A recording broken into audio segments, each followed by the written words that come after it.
You know, if it's Wednesday and it's 7 o'clock, you know what time it is. It's No time to chasing gazillions. Ain't the same as making millions. But getting closer in the 301. Wednesdays with Fernando and Anthony, season 2, episode 2, coming at you. Let's how do we get this thing off? Okay. Twos are wild. Okay, Here we go. It's there go we time. go. Do this thing. Here we go. There you go. There's You all know what it is, right? Yeah. Keller Williams, Kappa agent, Kappa, you know. But for those of you all who didn't tune in for episode 1 of season 2, it is still me. I know. Chrome. But I'm chroming it up. And I'm liking it. I think I'm gonna be keeping it. My lady don't like it. Of course she doesn't, because it doesn't look good. Your lady's smart. She's so smart. I know she is. Smart. I know she is. She is smart. I know. Tech education. I am so blessed, man. But I went on and did it. And you know what? I'm gonna tell you this. For those of you out there who thinking about going this way, I'm gonna tell you this right off. Don't do it. Off the break. Don't do it. But here's what I'm gonna tell you. I go 2 days. I'm straight. You don't see no hair, but when I wake up day 3, dude, my head is on fire. I'm itching like the Dickens, man. I just can't take it. So now I'm shaving it like, dude, the other day, when I first cut it, I was like nervous to even shave it. I thought I was gonna cut myself. Now I'm like, shit, man, I got to it's become work. It's become a little bit of a job in the morning. It is. Your routine has been increased by 3 minutes. It has. However, it is true what they say. You do save that money going to the barbershop. Oh, here we go. Well, it's only been a couple of weeks, so yes, I guess it is true. I go to the barbershop every couple of months, and I go upstairs in my bathroom. My wife cuts my hair. Well, there you go. Your wife knows how to cut hair. I'll tell you a story. Free. My lady used to cut my hair back in the day, and she don't know how to do it. That's when it was tight, early in the day. Look, man, how was your week? It was uneventful. I had a couple issues, but worked through it. Got some family stuff going on. How's your mom, man? How's that working out with your mom? It's gonna be fine. She's gonna be fine. I'm heading back down there in a couple weeks. I really didn't have a real visit with her last time I was there because of the COVID. Okay. With my daughter, but I am gonna be back there in a couple weeks. Just alone. Gonna try to spend 4 or 5 days with her. Nice. Should be good. Trying to get the year started. I had a closing, which is good. We always like to hear that. Yep, working on a couple agreements that have been really hard to get through. The lawyers is really starting to get involved in our business.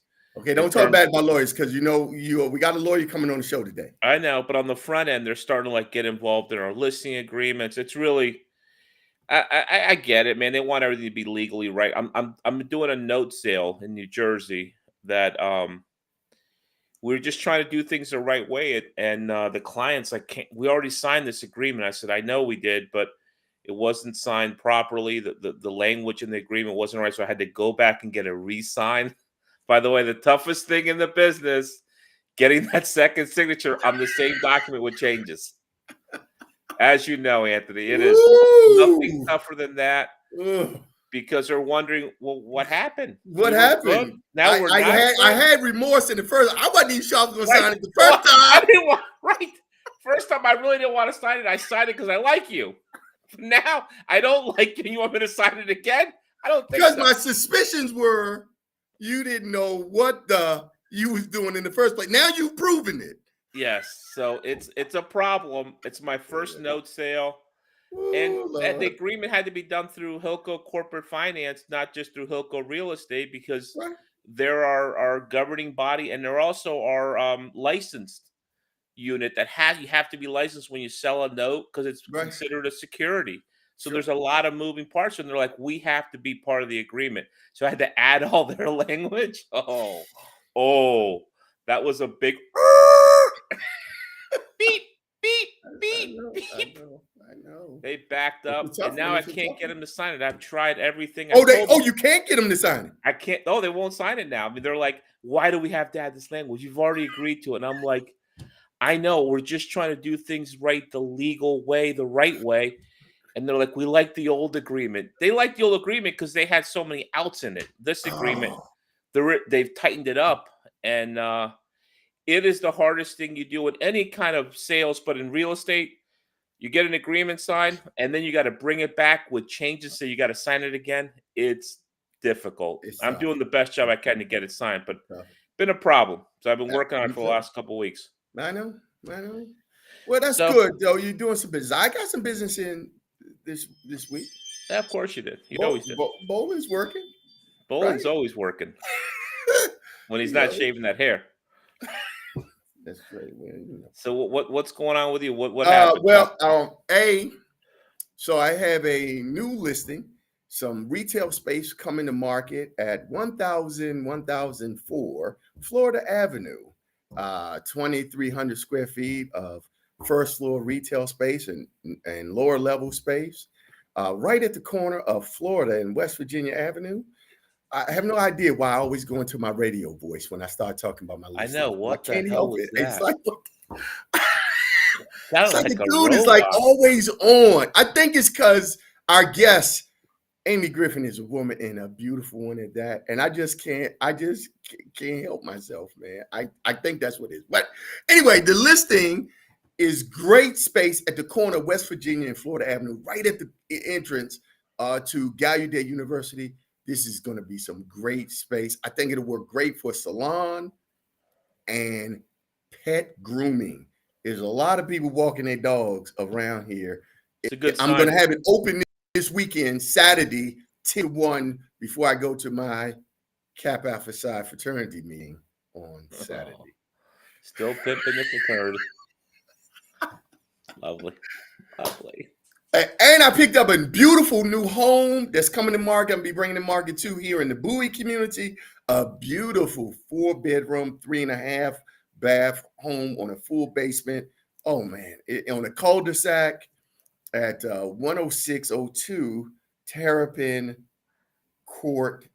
Hills Court. I know, Terrapin. I know. There you go. For you, man. That's what I do. Speaking of Terrapin, future guest on the show, Yes. Dr. Bias, Lenny's mom. That's right. On the show. It's going to be on our show. We already have that book Discussing on the 15th. Hey, for those of you all out here looking at the show and coming on, you need to know that this is season 2 of Chasing Gazillions. We're stacking up the guests. That's right. Chasing Gazillions, not the same as Making Millions. And we are booked through February. So I'm not saying you got to run and get on this show, but after you see our guest today, who we want to bring on now, Aimee Griffin. I have known this professional, this stalwart attorney here in our community for some time now. And I'm not even going to begin to try to tell you all the things she's involved in. I'm going to let her do that when I bring her on. But suffice it to say, this is today's session on succession planning for your Black-owned businesses, legacies, wills, trusts, and estates. This is the program that you all want to be a part of. Now, I know some of you all are probably over here celebrating history with Maryland's first Black governor, and you're at the ball, and we would have been at the ball had we given enough to be invited to be at the ball tonight. Is that tonight? Yeah, it is tonight. Oh, I would have loved to have gone to that. I know, but hey, but we're happy that, hey, guess what? Let me hold on because we're at the top of the minute. Bring on our guest. Don't take the big screen. No, I'm not gonna take the big screen. Thank you. So rude. So rude. Sorry, I know, Aimee. so rude. Oh, and now I done something here. I'm still handling the technical support, Aimee, and I done messed up and got this thing over here, and I don't know what I've done. Okay, there we go. There we go. All What right. about the joiner? Aimee Griffin Joyner. Where's the joiner part in her name, Anthony? Hey, dude, now I'm not gonna get up into another woman's household now. I mean, let's Now let's you not go short that now. name. If you don't have enough sense to know that if the John ain't there no more, baby, he ain't there no more. No. He is alive and well. The marriage is amazing. 3 years in, shoot, we got this. Yeah, but Okay, put the now. joiner in there. Come on now. Because 3 years, shoot, they thought they wasn't going to make it. Wasn't there. I was like, So professionally, I still am Aimee Griffin. Okay, well, but at 7 p.m. here on our show, dear, we wanted you to be relaxed. And you know what I was telling her, Fernando? I don't know that we've had a guest come on this late to our show that looks like this stepping, at the end of the day, coming on our show. I mean, this is so thank I'm you. going to say that she gussied up a little bit before the show. No, did not. Thank you very much. No, this is the end of the day, dude. Good for you. Good for you. I got one question for you before you introduce yourself and tell us all about yourself. Are you in a relationship to Florence Griffin Joyner? Unfortunately, I can't claim her. Besides, I'd like to, but no. Olympian. Yeah. All right. Why don't you tell us a little about yourself, Aimee? Your career, what you do, what you've done, what you want to enlighten us with today. I'm looking forward to it. So, what do? I am an attorney, but I'm an attorney that is focused on how do we protect legacies. So I do that through estate planning, business succession planning, that sort of thing. That's what I do. It's like we're community builders. That makes a big difference. So how I got here was because I saw stuff falling apart, right? Right. I was running a Black chamber, working with business owners, and the business owner died. And I realized, this is a problem. All the work that he did to create this wealth is lost. And so, in America, 50% of folks don't have an estate plan. In the Black community, 70% don't have an estate plan. So that's why we keep starting generation after generation, starting over financially. So I said, okay, no. What can I do? When you see that need, you're supposed to meet the need. And so that's what I did. At 40, I went to law school and said, we got At 40? At 40. Wow. I didn't realize that you just graduated from law school a couple years ago, did you? Here we go. Good point. Good. He cut that hair. Now he thinks he's 40. That's the problem. Smooth. That was really smooth. Yeah. Like his head. Well, that's fantastic, Aimee. So tell us, dear, you're here, your practice is here in the DMV. You say you went to law school, you went back after several lifetimes of something, you saw a need, you jumped into it, you went to law school, you've been out. Talk to us about, legacy, your team, and, if I'm sitting out here listening right now, and I'm thinking, yeah, another lawyer. What? Right? Another lawyer. Tell me why my experience in contacting you and your group. What am I going to see? What am I going to encounter? How, that sort of thing. Well, I will tell you a really, really cool thing about our firm is we're almost all Black women, right? So Black and brown women, we are all Black or brown women. And we are when you think about estate planning, you think sort of, this is maudlin. We are a good time, right? And so but it's really not about you. It's about the people that you love, right? It's about we've all seen the nightmares. We've all seen those crazy stories about the GoFundMe accounts, people fighting at funerals and carrying on. We've all seen it. But if you love folks, you're not going to let that happen. Right? You can make that choice. You can make that decision. And so we are thinking about, we're not really trying to talk about, okay, yep, you died, this is it. But we're talking about, tell me about your grandchildren. Tell me about your vision, your dreams, your future, your goals for your family. What does that look like? And then Mhm. with that conversation, especially I love talking to real estate folks who know the value of the transformational value of real property. Okay. Right. And so with that, how do we keep our houses? You guys spend a lot of work getting people into houses. We're trying to keep them to stay in there. Right. Not just stay for their lives, but for their kids' lives and their kids' lives. That our 57% of our net worth in the Black community is in our real estate. We got to protect it. Mhm. Right. If we don't plan anything, we're going to lose it That's right. with That's right. each generation, right? Because if you pass away and the only thing you have is a house, but you got some debt, that your family's not going to keep that house, right? That's true. That's so So we true. got to be So, thinking about how do we protect that. What do you mean by that? So if I have a house with $100,000 mortgage, right, and it's worth 400,000, and I die without any kind of estate planning, Let me tell you what happens. Let me so tell you what happens. yeah, tell me what happens in that scenario because you said your family wouldn't get anything, but No, go so ahead. what happens is, so I live in Maryland, so I'm going to use Maryland as an example. So do I. The lovely Oh, state of there Maryland. goes first. The And Maryland 301. is a The particular 301. estate. Well, Maryland is really important because it has an inheritance tax, right? So, but it's only for certain kinds of folks. But let's say let's not me. Let's say Wilma Flintstone. Wilma Flintstone went in the hospital. She had COVID, stayed there for a couple of weeks, and then died. All she had to leave her family was her house, right? Mhm. But what happens is she has debt now. What do you mean She has debt? debt because of the cost of staying in the hospital. Well, doesn't have insurance cover that? There is rarely, let's say 90% of, not 70% of bankruptcies are due to medical costs, right? It covers a lot of it, but not all of it. You will have a bill.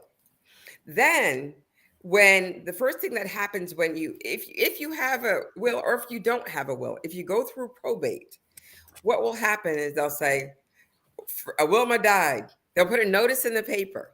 Wilma died. Does she owe you any money? You have this time period to come forward to say if she owes you any money. Mm.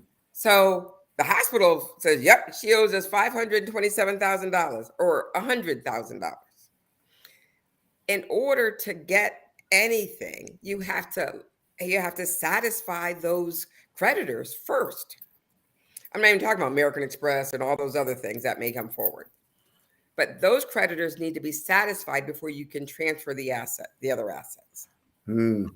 And then that's what's causing these family members facing this medical liability that they weren't Right. Well, that's the way expecting. to write it. But in other cases, what happens if you have one house and two kids? How do you give half a house away? Okay. Well, that's common. I have two children. Right. So how do you plan I have to, 3. like, if you put two kids' names on the house? Now, I say your kids are the best kids in the world, but it's the people they marry. Oh, The people they oh. marry that say we need to get our half of the house. And so what I love is that real estate appreciates, money evaporates. So if indeed that house is sold, we know the money is going to evaporate, right? That's Because beautiful. That's beautiful, by the way. That you can put on a T-shirt. I love but that. we get to plan and just make a decision. Now, what I encourage people to do is get a trust. If you have multiple kids, get a trust. And then that house can become an income producing property. You can also create rules. One of the things that I always say to people is, okay, we can make a way to compromise. So if, Pebbles and Bam Bam can't get along, but Pebbles doesn't have the financial stability to buy out Bam Bam, we can have a deal where it's like over time. We can make the property income producing property. We can Mhm. figure out those ways in which, because at this point, if you put Pebbles and Bam Bam's name on the deed, either one of them can say, I want the house sold. Okay. Well, it's interesting you bring that up. And let me ask you about, you mentioned you mentioned the word trust. I want you to talk about some of the other more common tools that business owners, individuals who own real estate or buying real estate might want to use. And let's start with the trust.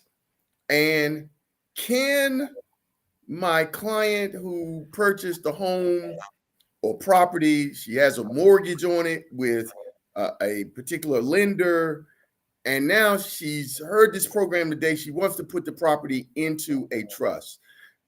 Is she capable of putting it into a trust while still having a lien, a lender on it? And talk about some of the other tools that we want to use. So let's also realize there are two categories of trust: the revocable trust and an irrevocable trust. And it's very important to know the difference, right? The revocable trust is an extension of you.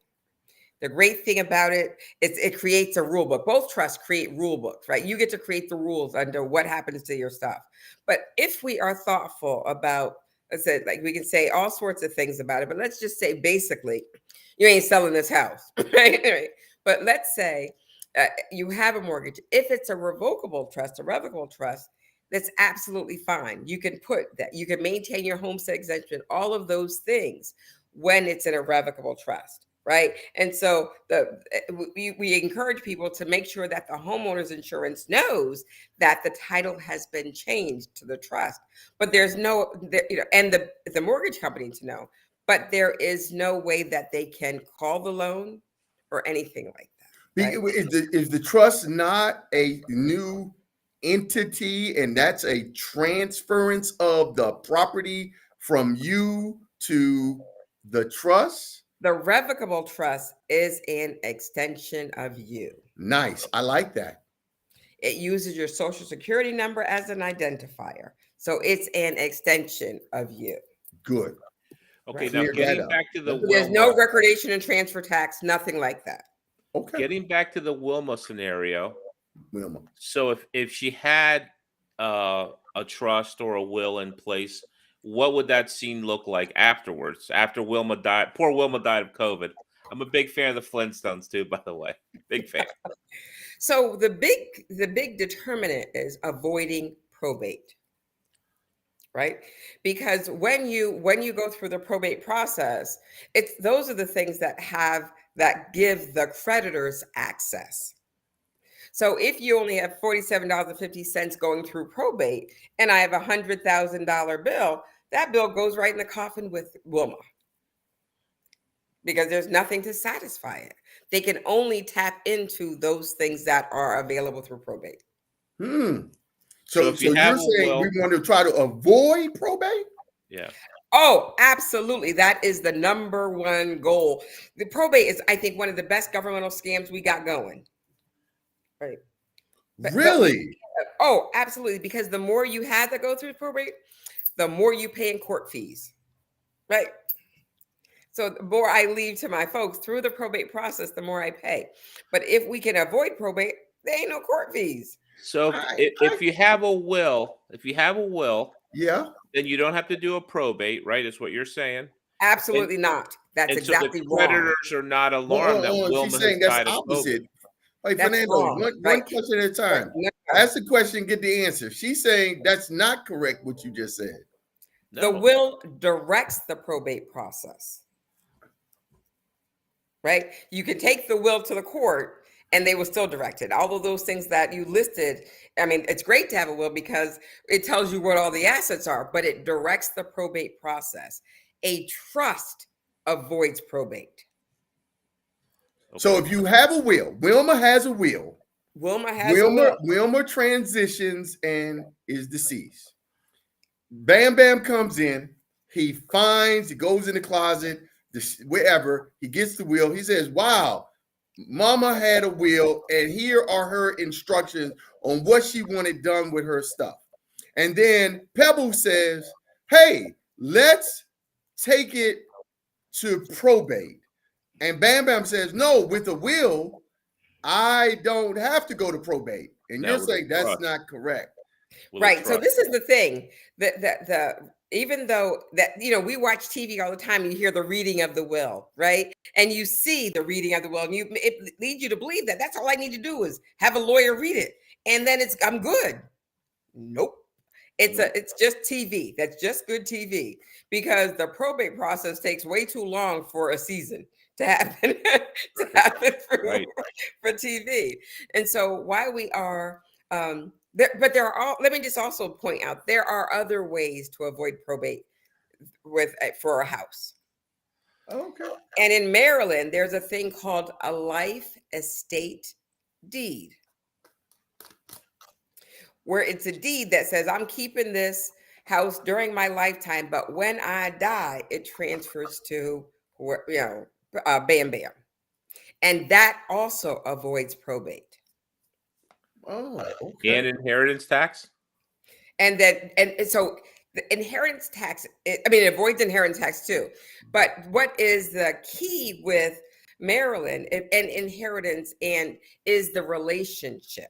So if Wilma leaves it if you leave it to your children or to your parents, there is no inheritance tax, or your spouse. There's no inheritance tax. But your niece, your siblings are cool, but niece, nephews, cousins, friends, there's an inheritance tax. Okay. Nice. I didn't know about that will thing and the trust, and we want to avoid probate. And so also realize, the will is one of those things. It's a public thing. You will have people, I don't know if y'all are, I'm sure you guys don't do this, but there are many realtors who send people to go to the probate office and read the petition to see who died, so that they can see what real property is. Because we get phone calls all the time from people who've read the petition when they're filed, before the judge rules on it. They've read the petition that was filed and said, okay, Wilma's dead. She lives at 4242 Pebble Road. And do you want to sell it? So we get tons of phone calls all of the time for people who are out there watching and waiting, right? They're hustling. They're hustling, Aimee. Well, hustlers. I know you said we're not those type of realtors. Y'all aren't those type of people. I'm not that smart. I'm not that smart. I wish. Really, because I'm sitting here listening, thinking maybe I should also be. I'm hearing a new source of potential leads here that I've been overlooking. You're saying potential. Very high potential. Very high potential. Right. Because Wilma's gone. Yeah. The house is probably going to be sold. But let me just tell you, for anybody, if anybody is watching this and they do that, the first thing that I would ask you to respectfully check is, because all of this stuff is on the petition. It's all there. All the information is there. Check and see if their children live in the house before you ask them to buy it. Right? Because if their kids are living there, they don't really want to move out just because, just because Wilma's gone. Mama's gone, but I don't want to be homeless now. I lost my mama. Okay. So that's the other thing that we encourage people. Because it's sometimes it feels so disrespectful when you're calling someone whose mama just died to say, "Can I buy your house?" Ambulance chasers, Anthony. Well, maybe that's why that's not business we do, right. or have done. But there are times when we do sell a property, right? When property is to be sold, if there aren't any children, if the children aren't here and they don't want it, that is legit. However, right. Well, I don't want to get us off on another story or line on ways to generate business for Fernando and Anthony. That's not our show tonight. That wasn't the plan, right? No. It can be. What's wrong with that? Everyone's got to eat, Anthony. Come on. Well, that's true. But we want to be respectful of Aimee and what she's sharing with the people. We don't want to be sitting here saying, "Oh, really? I should start going down to the courthouse and try to give me a listing." But so again, one of the goals is, of course, to avoid probate with your real property if you Okay, want to fine. preserve it, right? If the goal is to preserve the property, Yes. you want to avoid the probate process with it. Let's talk about this succession planning. You know, when my children were young, very young, my daughter now graduate from Xavier in New Orleans, Woo! HBCU. She's in grad school, 24. My son, 20, down at the University of Memphis, junior, pledge Kappa Beta, the greatest fraternity in the world. Okay, so Infomercial. but when they were younger, they went to Tots Developmental School, and it was literally a little house, little white house uptown, and Miss Davenport, she ran it, and she had been running this little house and people through nurseries for like 45 years, and a lot of her, you know, people who, you know, it's like infant or something, not quite infant, but little people to about third grade or something like that. And then they went on to private schools. You know, I was there with the mayor's kid, blah, blah, blah, blah, blah. Okay. But here's the thing. Name dropper. This is what plus ones do. I was there with the mayor's kid. Not Anthony, his kid. Not Anthony. Anthony wasn't there. You'd be a freak if you were there. It'd be creepy if you were there with the mayor's kid. All right. That's right. That's right. So, but when Miss Davenport died, that 45-plus-year-old business, although her son was intimately involved in the management and running, he was a teacher there at the school. But within 2 years after she died, the school was gone. No succession planning, no somebody else stepping in, no transference of that institutional knowledge and wealth, on and on and on and on. I'm sure there's 100 reasons why it happened. Tell us about, for our small businesses, for entrepreneurs out here who are building businesses, like Fernando and myself and others, what can we do? Can we actually participate and use words like succession planning in our businesses? We absolutely should, right? Because we work so hard for that which we have, that what we've created. If we don't make a plan, it's like having a fire sale, selling off the parts, right? And it's just what we in our firm talk about, the 5 Ds of succession planning. Okay. Death, disability, divorce, departure, and dissolution. Those are the 5 things that we build strategy around. Okay. Right now, it is, if you don't have, I mean, a lot of people are solopreneurs, right? Or just sort of the sole owners, even if they have employees. But if you don't create the legal systems in place that can create someone to buy, even to buy it completely, but if you don't, or even to manage it while you're disabled, your business can be lost. I had both a physician and a dentist who didn't have any plan in place. And it created a mell of a mess, right? And thinking about how do we want it structured if we don't have the proper structure, folks couldn't even get into the bank accounts if you don't have that plan in place. And that's what we encourage people, one, to not only to have it in place so they can operate, but having the strategy in place so that who's going to be the management team, who and how much authority do we want to give them to even just sort of be the gap filler. That's the conversation that we have. That's what we should be strategically planning for. Okay. Okay. Right? And during that discussion on these 5 Ds, you mentioned about trust. Are there any other tools that go along with these 5 Ds that these solopreneurs, solo owners should be thinking about and considering? And where does one start? What's the first one? Basic. Okay. I heard the program. You know what? Something as simplistic as, for business owners, operating agreements and shareholders agreements. Operating agreements. Operating for if you have an LLC, you Yes. you should have, and most of us who have a solo member or even 2-member LLCs don't spend the time in creating an operating agreement that truly strategically builds out the manual of running the business, right? The legal manual of running the business. Who Okay. can step in? Who's in charge? Who does what? How do we make that happen? And I tell people all the time, I probably have dissolved more LLCs and or corporations because of the lack of a good plan, right? Not because of profitability, but because we didn't have a good agreement onto how well we should operate together or how should I operate independently if I'm a solopreneur, right?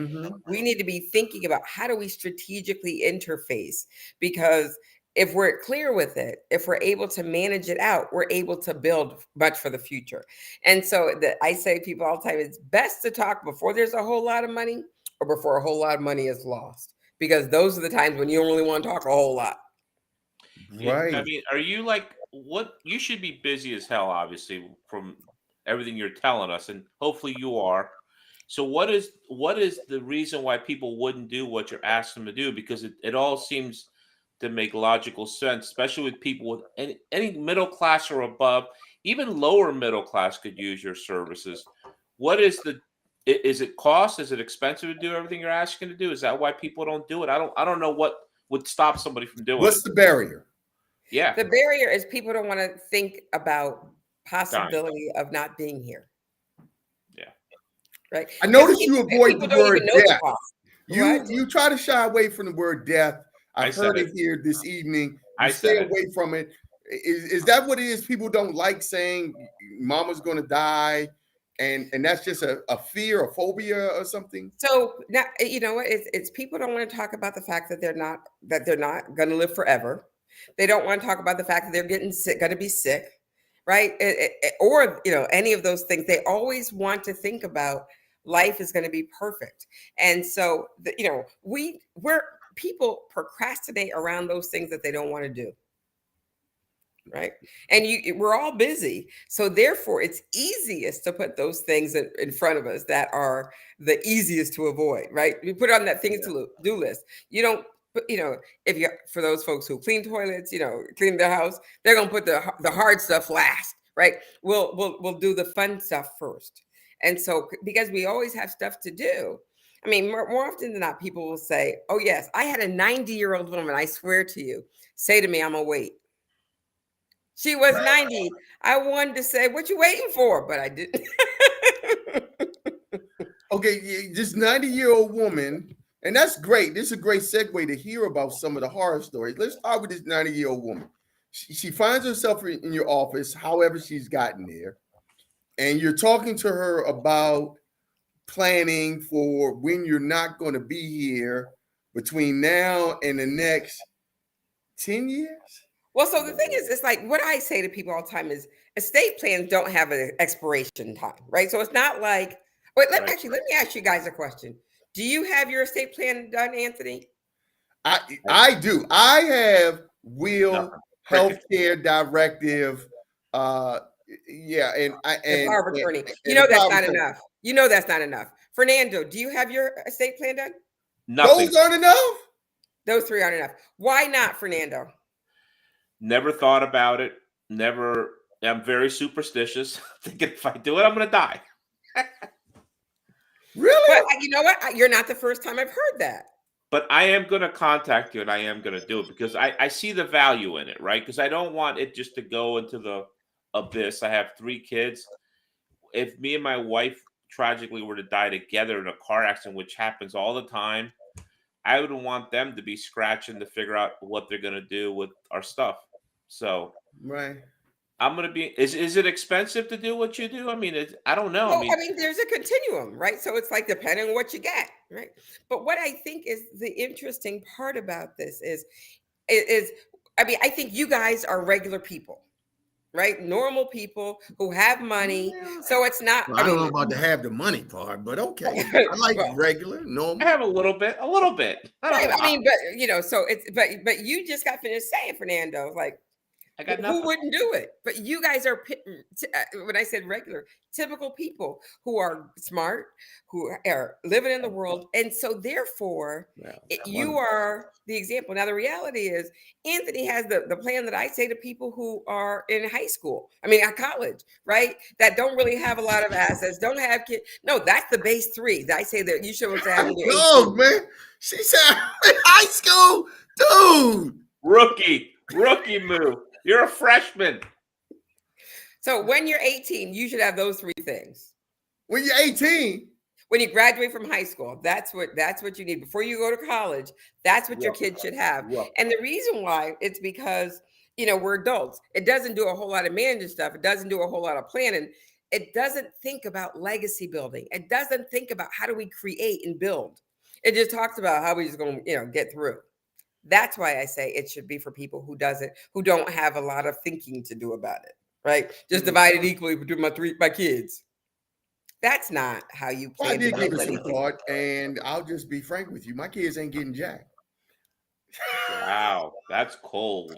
So, and we know it ain't no way to say he ain't telling the truth. He ain't spent all that money on those kids for them to give him nothing. Right? That's true. Hey, Melinda, I don't know what made me say that, dear. Yeah, that was cold. But so that's why, again, but it is, we have such great opportunities to build up our generations and the next generations. Right. We can do that. Wow. But we don't. It's like, again, Anthony is going through probate. Because, really? You know better than that. Well, no. I'm going to be honest with you. I did not know better than that because, see, what I have learned in my 36 plus years as a real estate professional is that persons are losing assets because there are more than one. There are siblings. Now, I'm an only child, so I didn't have this issue. But Singleton. Yes. So spoiled. That's right. And so as a result, I have seen the horrors that come from siblings who somebody lives here, someone's paying, someone's not doing, yibbity. But the bottom line is no one can make a decision. And so I've always seen probate as a vehicle where a third party, not involved in this, with no skin in the game, comes and brings order to this situation so that, hey, you don't lose the asset that grandma has. If you're not going to pay to the tax bill, if you're not going to keep it up, we all have seen the neighborhood properties that are sitting here vacant, deteriorating, and everybody is saying, why don't somebody do something with this house? Oh, well, that's Jimmy. It's going through probate. We can't do nothing to it because it's going through probate. No, not that it's going through probate. No, because I know that's not accurate. I tell people right away, there is no sitting around going through probate. Oh, absolutely there is too. Absolutely there is too. You're about to get crushed. Let me just say to you, I have a number of properties where that it is until you get the letters of administration, you can't do squat. So exactly. So you need that. But you have to no. If you have a probate thing. Now, if you have it in trust, it doesn't touch probate. I'm the trustee. When I die, my successor trustee is there. There's no gap. If I have a life estate deed, it passes outside of probate. There's no gap. But if there is let me just tell you, we have some stuff that we have been waiting for 8 months just to have the court review the documents. Okay, this is post-pandemic. I get it. It's backed up. I get the no, love. No. Okay, what I'm hearing you say, and I'm going to repeat what I think I heard you say, is that you have other tools and ways to avoid all the yickety yak and squabbling that keeps assets from being properly distributed and moved on to the next generation. Because if it bypasses probate from you to the trustee or the next person, now the other people don't have no say in it. You could just say, hey man, it's already done. It went to Jimmy, and you all know Jimmy was mama's favorite, and that's why Jimmy is in charge. and he running it now. And nah, you ain't got no say in it. I get where you're going. Or that again, especially when we think about blended families and stuff, but when we're planning for, say, okay, so the house is in trust, it's an income producing property, and you each get distributions, right?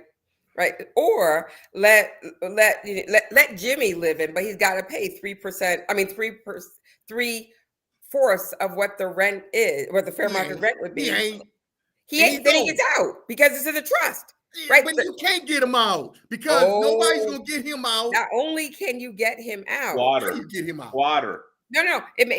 We have money in the trust that would say that one will pay for it, and then he loses in his inheritance potential there.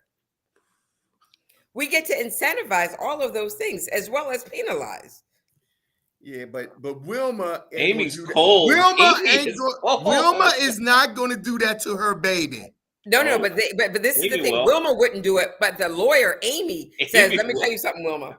If you don't do it, then Pebbles is jacked, and so she doesn't want Pebbles jacked, and she's dead, so she doesn't have to be the hammer, but she gets to have the rules that apply. And once the trust is written, if you don't comply with the trust, you're breaking the law. You still got to go to Superior Court. You still got to go to probate court to get it enforced. No, right. But then you know what? Even though let's say we have $1 million house. Yeah. Right. We have $1 million house. I'd like to say that. No, I mean in time, right? So the remember, property appreciates, right? Yes. So with that being said, Jimmy tried to be a jerk for a minute. I have exactly this case happening right now. Jimmy was a jerk.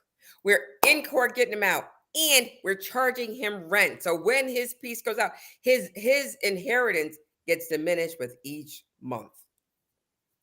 When you finally are able to get him out. And the thing is, he's going to leave. He's got to leave eventually. Why? Right? Why? No. Hold on. You started the story by saying, where are these people going to go? No. No. Probate court is much more expedient than landlord-tenant court when it comes to getting people out. So angry. Really? He's not going to, and he's not staying there the rest of his life. Right? I've seen him dig in. You've seen him dig in, but when it's a civil court case. I've seen you dig in. I've seen you dig in. But again, civil court case, they get out. And it costs them because usually they can say, well, I don't have any money. But if indeed they had an ownership right to the property, that gets diminished and transferred without them even having to give up their money because it's taken from them. Amy's a star, Anthony.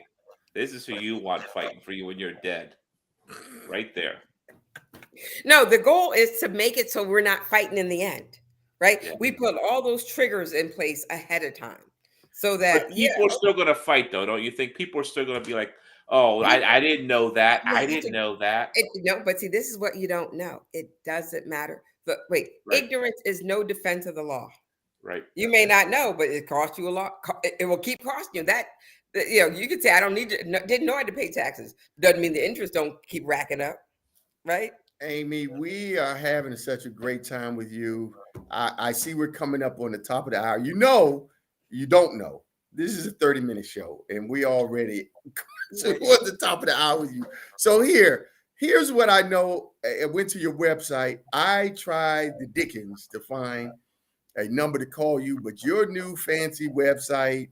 It's on the, people say that all the time. It's the very top number, 855 at the top of the screen. Yeah, I didn't see it. So I see a link here on how to contact us, and the people can see that. But go ahead and tell the people out here, how do they call you? How do they get in touch with you? Come on. Our phone number is 855-574-8481. I'm gonna do that again. It's 855 574 8481. 8481. And what's the email address? The easy URL is yourestateplanningattorney.com is easy to remember, but my email is hold on. The easy URL. Yeah, because when you get the TGF-PLLC, no one remembers that. But it's Wh- your estate planning attorney. Your estate. Can I spell estate planning attorney.com?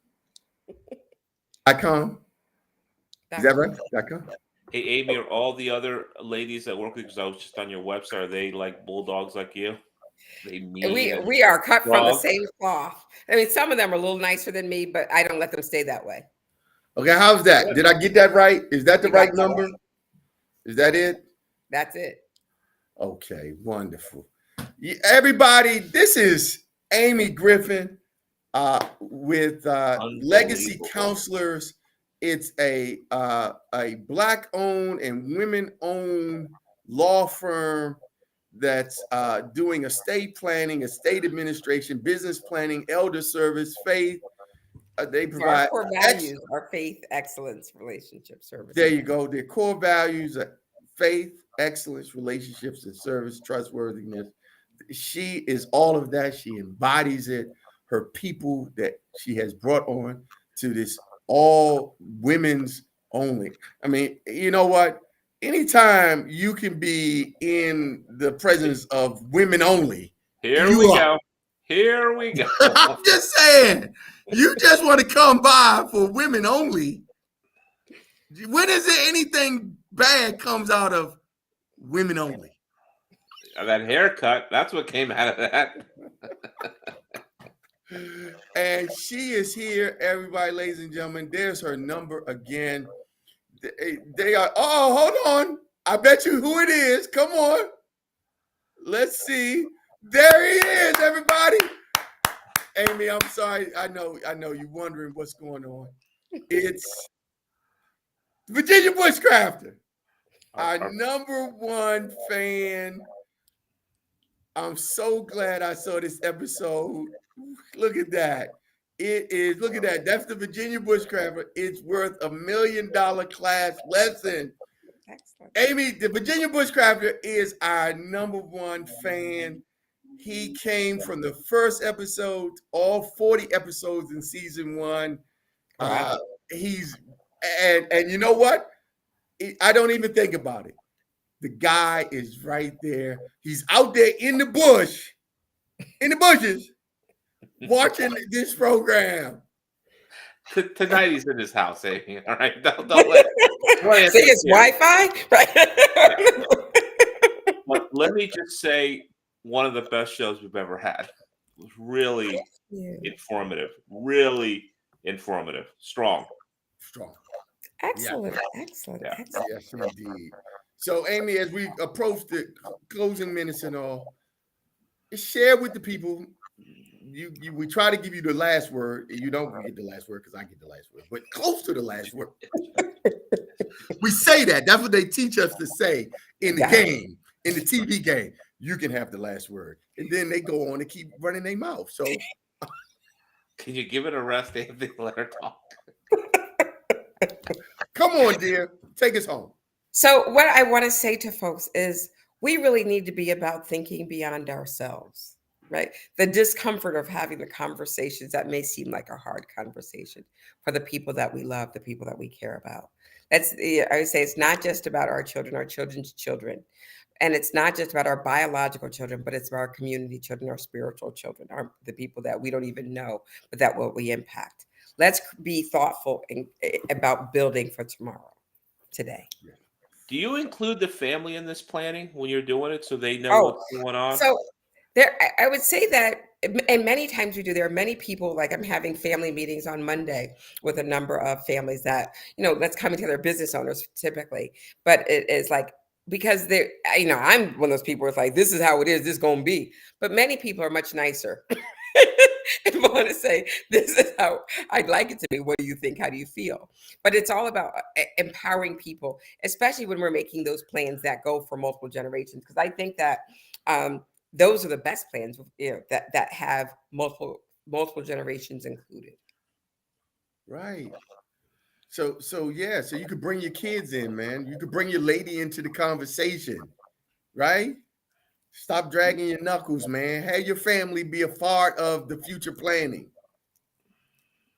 I'm all in on this. I love it. I love I it. like the value of it, no matter what it costs. To be honest, it's probably not going to be cheap, but what are you going to Well, do? you know, we say cost versus value. Yeah, Look at that. she's got everything down. I mean, she is so strong. I know. You're the first guest, by the way, we haven't stumped with anything. You've hit us back twice as hard as we've hit you. I'm a little bruised right now. Yeah. I have enjoyed you Okay. all. Well, we have enjoyed this show, everybody. Again, everybody, Wednesdays, 7 p.m. Eastern Standard Time, Chasing Gazillions. Not the same as Making Millions. But it's getting closer in Aimee's world. That's right. It is. If you do the right estate plan, it'll get real close. That's right. Wednesdays with Fernando and Anthony here bringing you quality information, valuable information to help you, your family, your businesses to thrive, to excel, to prosper, to grow, to transition, to pass it on, not just to the next generation, not just to your kids, but to your kids' kids. That's where you should have your focus on, not just spending it all today, but rather planting seeds that will grow and produce a wealth of opportunity and prosperity for generations to come. And they'll all be looking back, carrying your name, saying, hey, my great great granddaddy planted this seed for us, and look how we get to enjoy it. And he had Aimee Griffin and her team put it all together for them. Hey, I want to thank you all for coming out. Want to thank first our guest, Aimee Griffin, everybody, for coming out tonight and sharing this information with us. It has been a wonderful experience. Thank you so much, Aimee. This has been great, and this has been exciting. If you watch the rest of season 2 as we go along, you'll know it takes a lot to move Fernando, and you have. Go ahead, Fernando. What do you want to say to the people before we close out? Great show. This is the kind of guests we're bringing season 2, though. Strong, informative, smart people that can help your life become a better life. I mean, this is going to help someone hopefully out there. And hopefully that one's me. Hopefully it's me. Well, yeah. I mean, we like the business too as real estate professionals. We like the referrals, but Aimee, you can expect people to be calling you because everybody who's come on our show last year, they all come up to us and they say, "Oh man, dude, you know, so and so's calling and this and thank you, and we appreciate that. That's why we're in season 2, because we know that it's making a difference. Everybody, I'm Anthony Bowling with the Anthony Bowling Group. And remember, our leverage relationships, like Aimee, will save you time and make you money, right? There you go. Our leverage relationships are going to do that. You all take care. I love you. If nobody else told you today that they love you, just remember, Anthony loves you, and it ain't nothing you can do about that. Oh, Jesus. All right. All right. See ya. All right. Bye, everybody. Bye-bye. Bye.